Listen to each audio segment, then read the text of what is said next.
Bueno, muy bien. Hola chicos, ¿cómo les va?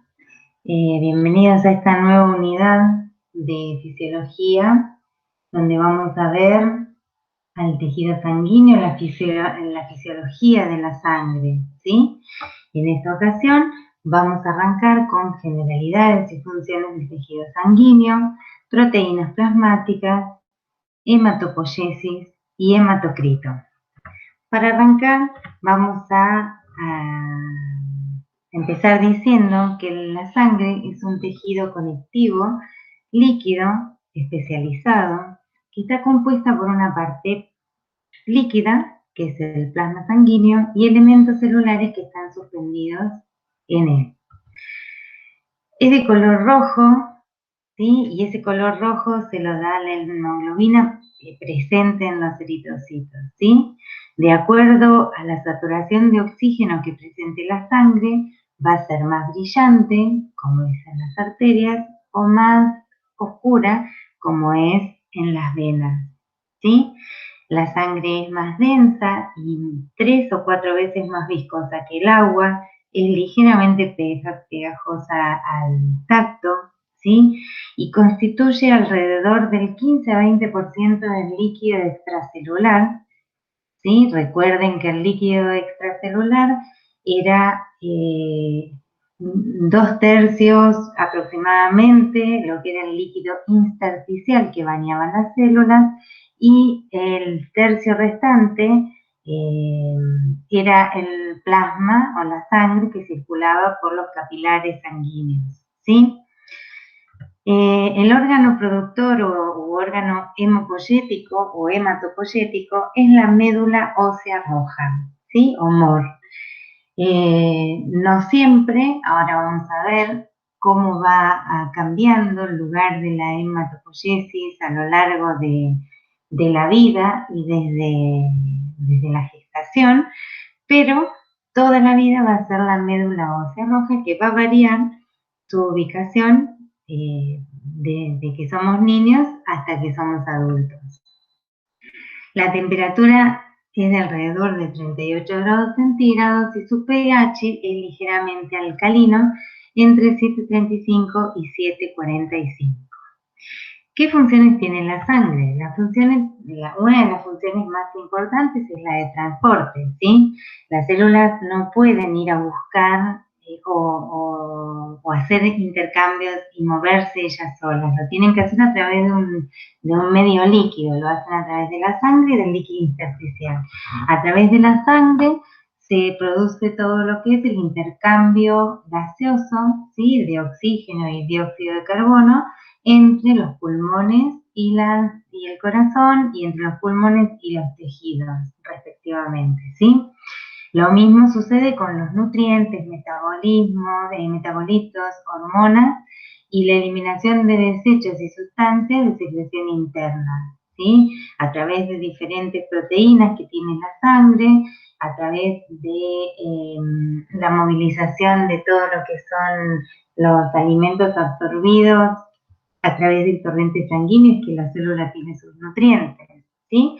Entonces, una de las funciones más importantes es la de transportar, sobre todo los gases respiratorios y nutrientes para las células. Otra función importantísima es la de regulación del equilibrio ácido-base, ¿sí? Regulación del pH a través de los buffers corporales, que ya lo vamos a ver en la clase correspondiente, la hemoglobina es uno de ellos. Regulación de la temperatura corporal, disipando el calor y trabajando en conjunto con el órgano, con la piel, ¿sí? Regulación del medio interno o de la homeostasis, manteniendo el equilibrio hidroelectrolítico, el equilibrio tanto de las cargas iónicas como del contenido de agua que poseen las células, ¿sí? Otra función muy importante es la de protección. Protección a través de la inmunidad que generan los glóbulos blancos, ¿sí? Y protección también a través de la coagulación y de la agregación plaquetaria que son las que evitan que nos desangremos o tengamos una hemorragia ante una lesión, ¿sí? Entonces,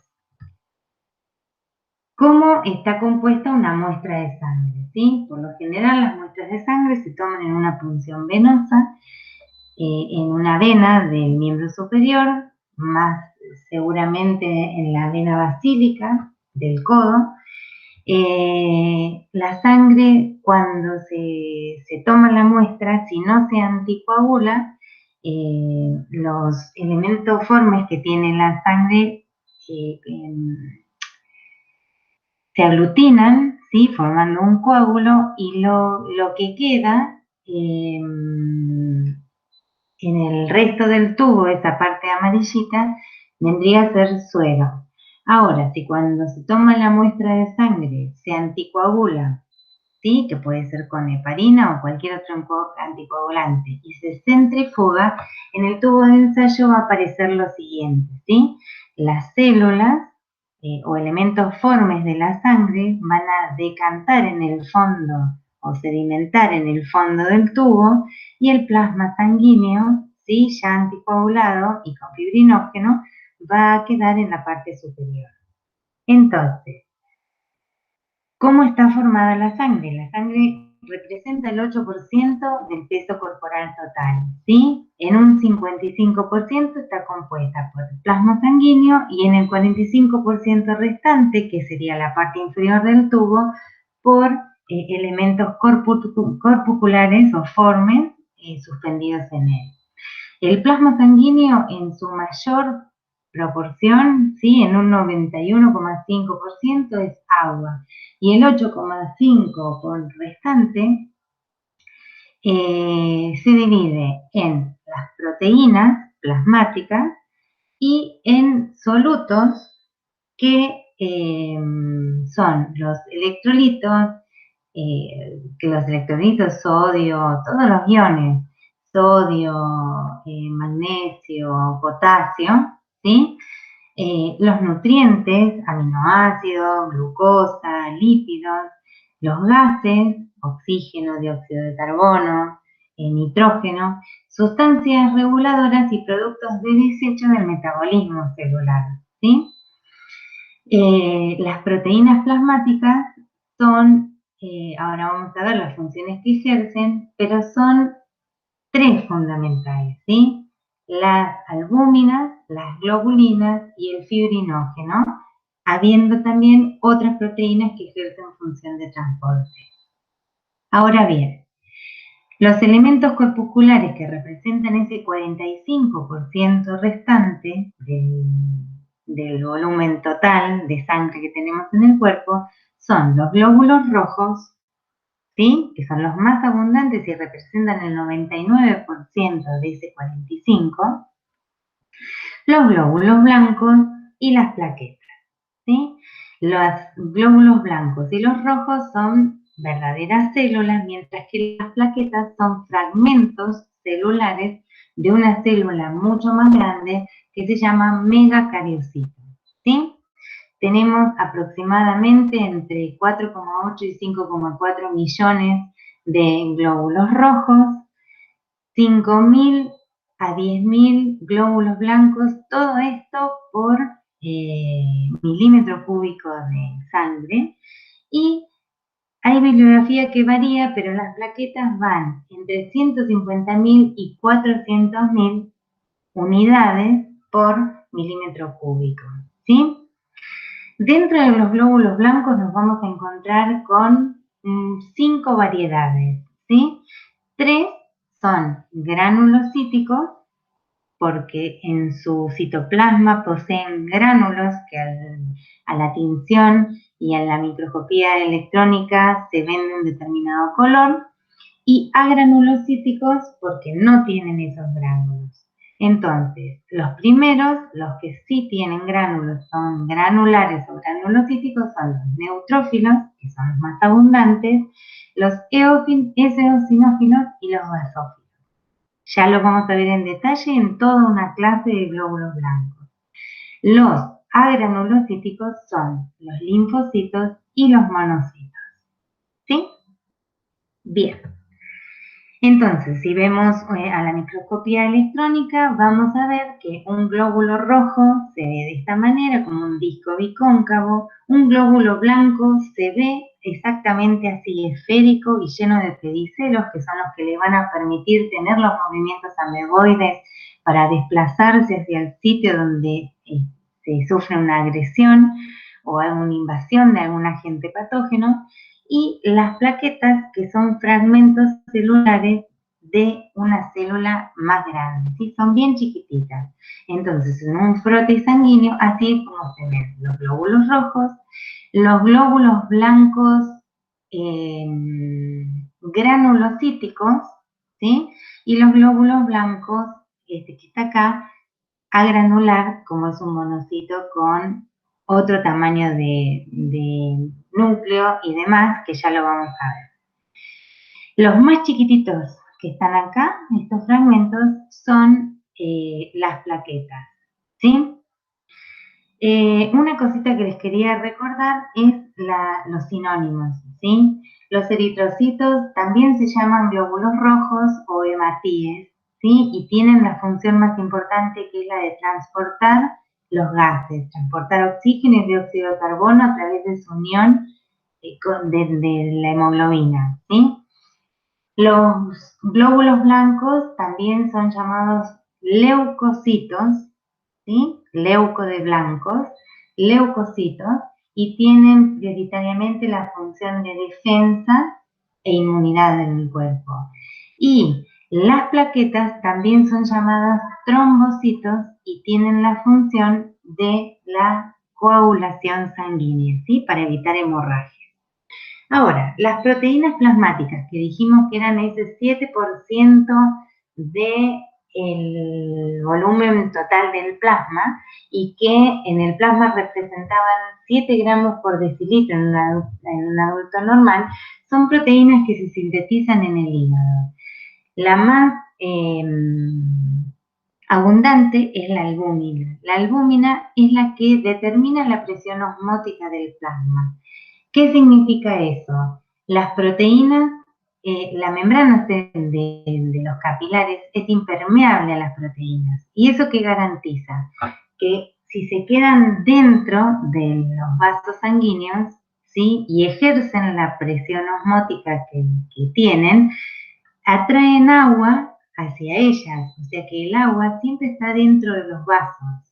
Ahora, si por alguna razón las proteínas salen al intersticio, también siguen ejerciendo la presión osmótica, porque esa es su función, pero ahora el agua la van a traer hacia el intersticio y lo que van a generar es un edema, ¿sí? Eso es lo que sucede en patologías como las que ya vamos a ver más adelante cuando veamos el sistema linfático, ¿sí? Entonces, la albúmina lo que asegura es que se determine y se ejerza la presión osmótica, asegurándonos de que el agua está contenida adentro de la sangre, adentro de los vasos y no afuera generando un edema. Otras proteínas plasmáticas que le siguen en número son las globulinas, ¿sí? Hay 4 tipos de globulinas: las alfa 1 y 2, las beta y las gamma. Las gamma globulinas, ¿sí? A diferencia de las otras globulinas que se sintetizan en el hígado, se sintetizan en los linfocitos B y se encargan de la función inmunitaria, formando los anticuerpos que van a reaccionar contra los antígenos invasores, inactivándolos, ¿sí? Como les decía, las alfa y beta se sintetizan en el hígado y tienen sobre todo funciones transportadoras que ahora vamos a ver. Por otra parte, no menos importante, otra proteína plasmática es el fibrinógeno, que es la que colabora a formar la fibrina que va a enredar o ayudar a formar el coágulo para evitar hemorragia, ¿sí?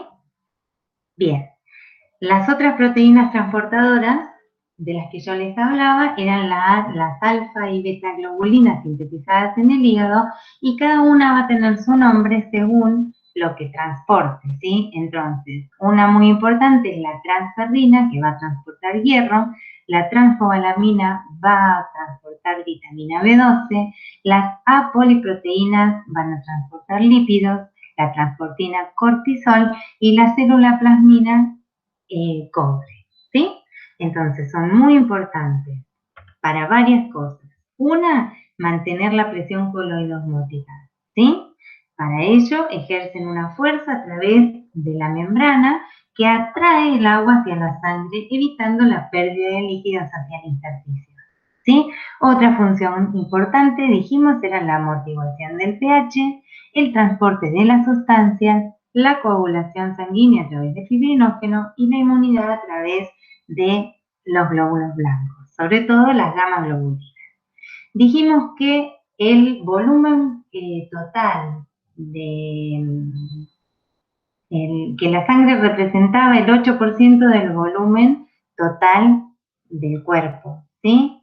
Entonces, hablamos de volemia cuando hablamos de la cantidad total de sangre que tiene un individuo, o sea que hablamos de ese 8% que representa la sangre respecto de la masa corporal total que tiene un ser humano.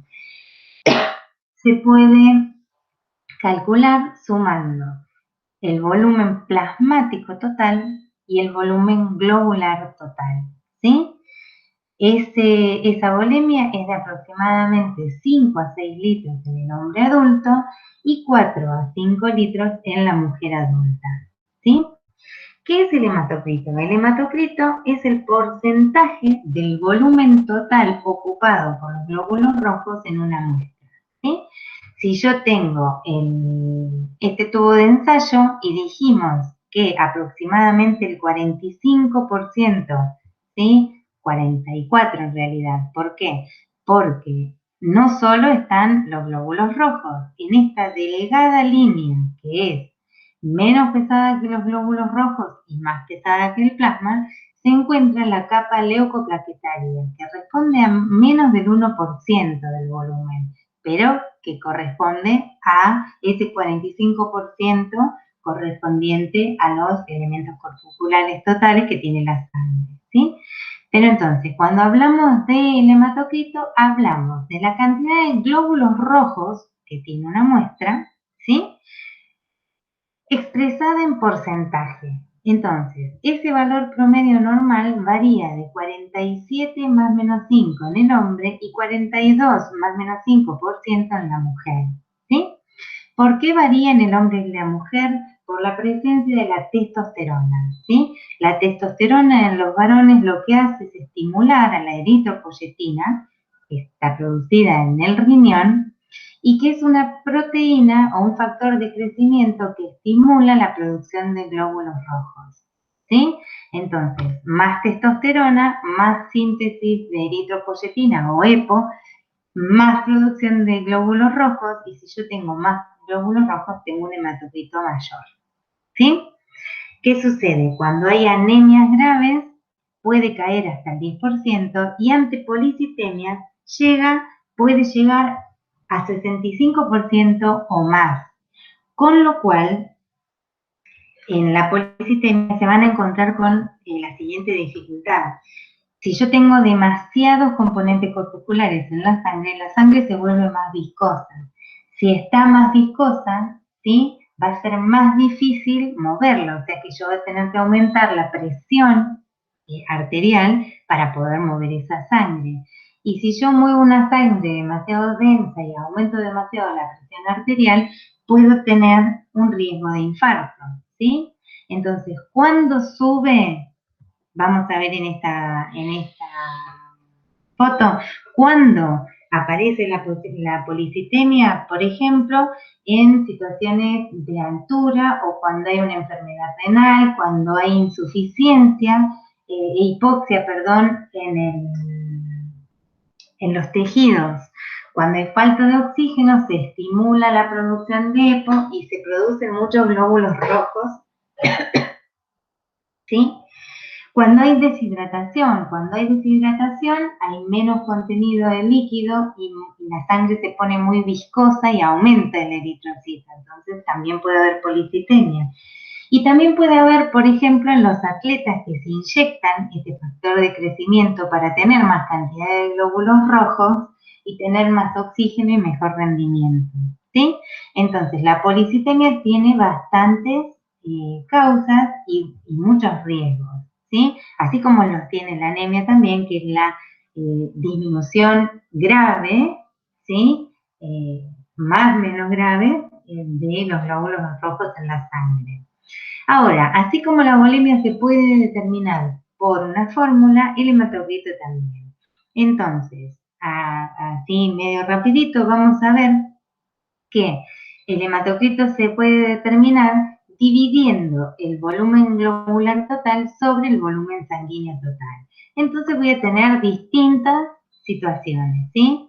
Ante una anemia, yo voy a tener menos cantidad de glóbulos rojos con un volumen sanguíneo total que permanece estable, entonces el hematocrito va a disminuir. Ante la deshidratación dijimos que yo tenía, como tengo menos agua, ¿sí? Tengo menos volumen sanguíneo total. Y si este valor disminuye, este aumenta, ¿sí? Dijimos que el hematocrito era la cantidad de glóbulos rojos totales. Si en la deshidratación la sangre me queda llena de células, el hematocrito sube, ¿sí? En la hemorragia, todos los valores disminuyen, ¿sí? Cuando yo tengo una pérdida de sangre total, pierdo elementos corpusculares y pierdo la parte líquida de la sangre, con lo cual el hematocrito cae, ¿sí? Cuando yo tengo una sangre diluida, ¿sí? Este valor, que es el volumen sanguíneo total, aumenta. Entonces, si este valor que está en el denominador aumenta, este que está como resultado disminuye porque son inversamente proporcionales, ¿sí? Y suena lógico también. Por último, en la policitemia ya vimos que aumentaba la cantidad de glóbulos rojos que yo tenía en una muestra, por lo cual aumenta el hematocrito, ¿sí? Bien, son situaciones para poder interpretar cómo cambian a través de las distintas patologías las situaciones del hematocrito y cómo cambia todo, ¿sí? Porque también va a modificar la volemia. Así que bueno, nos metemos un poquito en el tema más difícil para ustedes, que es la hematopoiesis. ¿Qué es la hematopoiesis? Es el proceso activo que ocurre durante toda la vida, ¿sí? Mediante el cual se producen los componentes celulares de la sangre. ¿Qué sucede? Los glóbulos rojos y las plaquetas no viven demasiado tiempo. Todo el tiempo tienen que estar formándose porque se generan a demanda y se controlan por retroalimentación negativa. No así los glóbulos blancos, que los glóbulos blancos se producen y permanecen dentro de la médula ósea hasta que son solicitados por la presencia de algún agente invasor o alguna enfermedad, ¿sí? Entonces, todas las células de la sangre proceden de las células madres hematopoyéticas, que a su vez son células que derivan de células mesenquimatosas, de las células mesenquimatosas de la médula ósea roja, ¿sí? Bien. ¿Dónde sucede? Sucede toda la vida en la médula ósea roja, pero no desde siempre, ¿sí? La hematopoiesis o la actividad hematopoyética comienza en el saco vitelino en las primeras semanas de gestación. A partir del segundo o tercer mes, la actividad de la hematopoiesis empieza a ocurrir en el hígado y en el vaso del feto, ¿sí? Cerca del último trimestre del embarazo y para toda la vida, la actividad hematopoyética va a responder a la médula ósea roja, ¿sí? Fíjense que la del hígado y la del vaso comienza a caer para que la actividad primaria más importante corresponda a la médula ósea roja. Esa médula ósea roja, ¿sí? Es funcional y activa hasta aproximadamente los 20 años en la cavidad de los huesos largos, ¿sí? En realidad, la médula ósea roja está en todos los huesos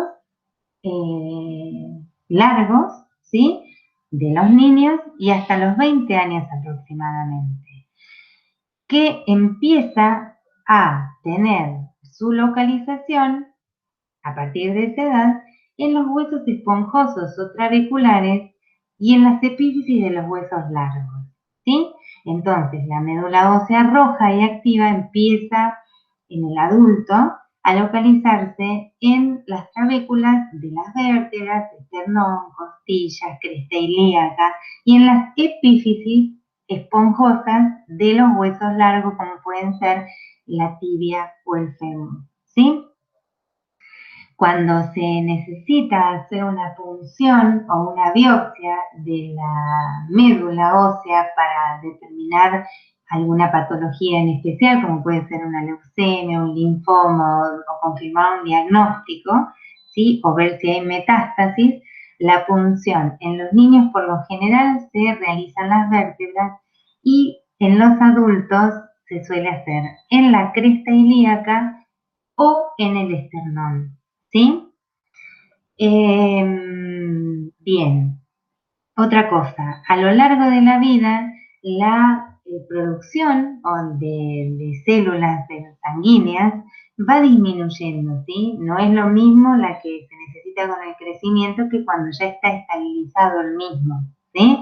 A partir de los 18 años. Entonces, esa médula ósea roja de los huesos largos en las diáfisis empieza a infiltrarse por tejido adiposo y se vuelve amarilla, ¿sí? Entonces, en los niños, la cavidad medular de todos los huesos largos aloja en forma activa la médula ósea, ¿sí?, roja. Hacia los 20 años se pierde esa actividad hematopoyética de los huesos largos, excepto en las epífisis. La médula se inactiva volviéndose grasa y volviéndose amarilla, lo cual no quiere decir que ante una situación que altere la homeostasis y necesite su producción no pueda volverse roja y activa, ¿sí?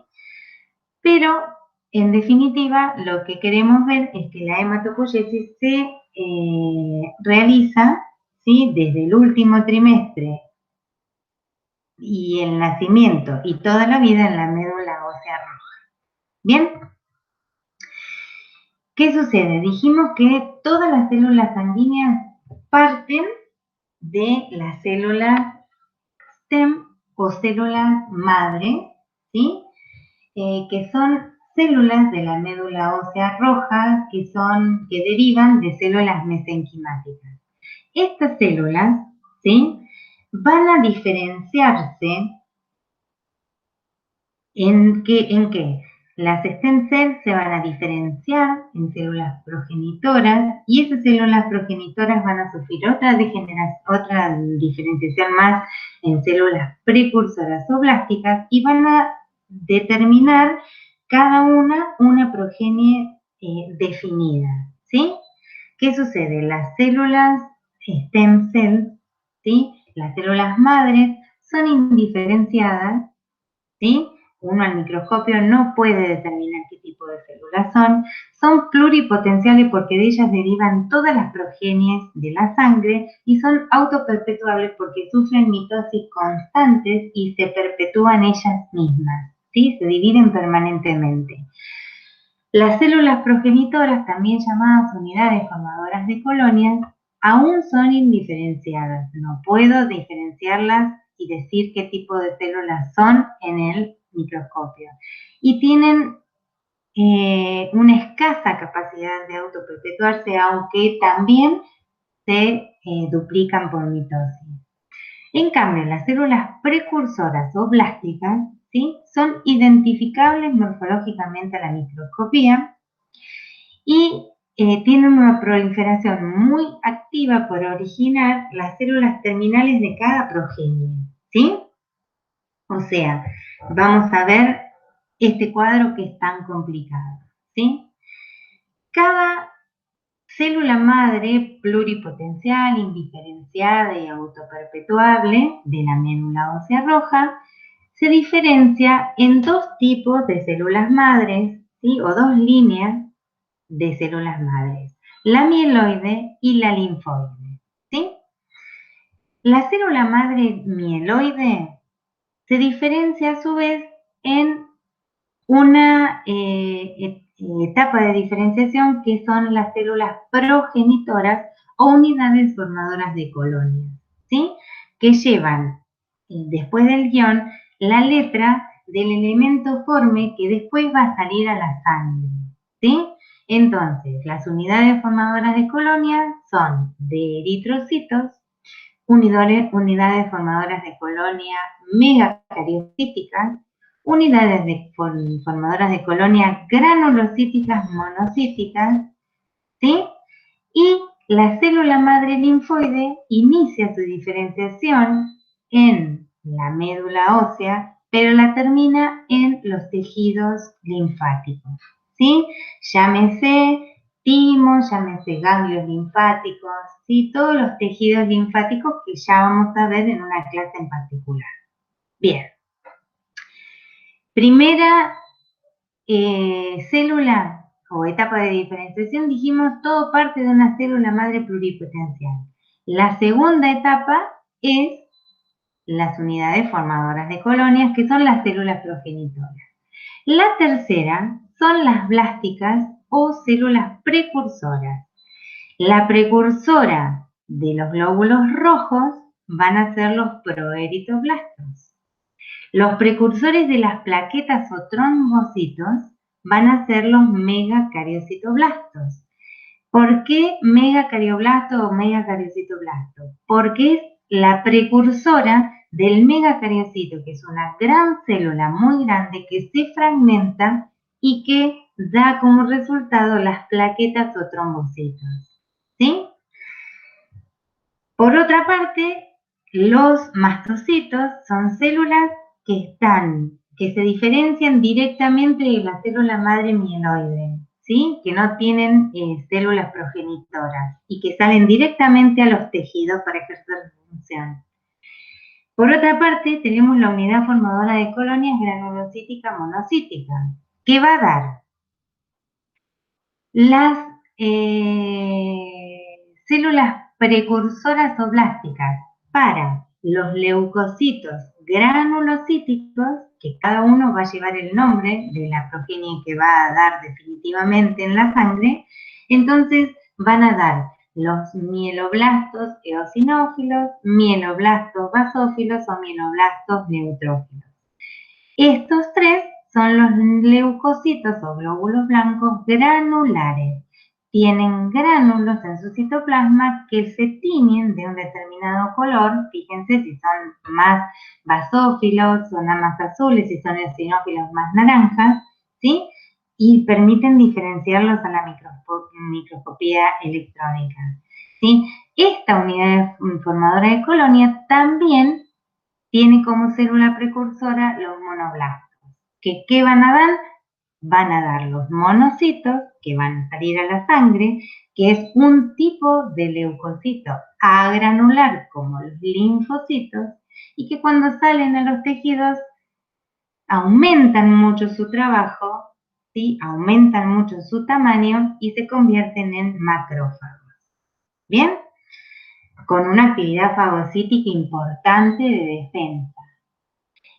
Bien, por otro lado, la parte linfoide, ¿sí? La línea linfoide de las células madres van a producir directamente células precursoras de linfocitos, ¿sí?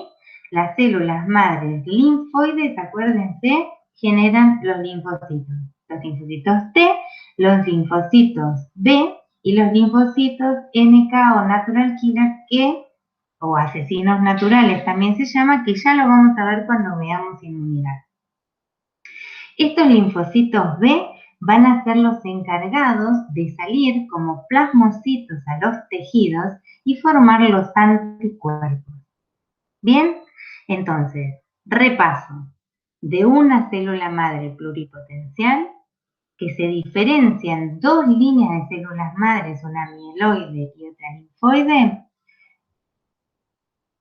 Hay una segunda diferenciación, que son las células progenitoras, que se llaman unidades formadoras de colonia, que cada unidad formadora de colonia lleva la letra del elemento final que va a salir, la progenie final. Entonces va a haber unidades formadoras de colonias eritrocíticas, megacariocíticas o granulocíticas, monocíticas, ¿en función de qué? De lo que van a producir. Entonces, las unidades formadoras de colonias de eritrocitos, a través de todo lo que es la eritropoyesis, van a producir glóbulos rojos o eritrocitos. Las unidades formadoras de colonias megacariocíticas, a través de lo que es la trombocitopoyesis, ¿sí? O megacariocitopoyesis, van a producir esos fragmentos, plaquetas o trombocitos, ¿sí? Fíjense, clase de glóbulos rojos, clase de plaquetas y clase de glóbulos blancos muy amplia. Tienen una clase entera para terminar de entender esto. No se vuelvan locos hoy, ¿sí?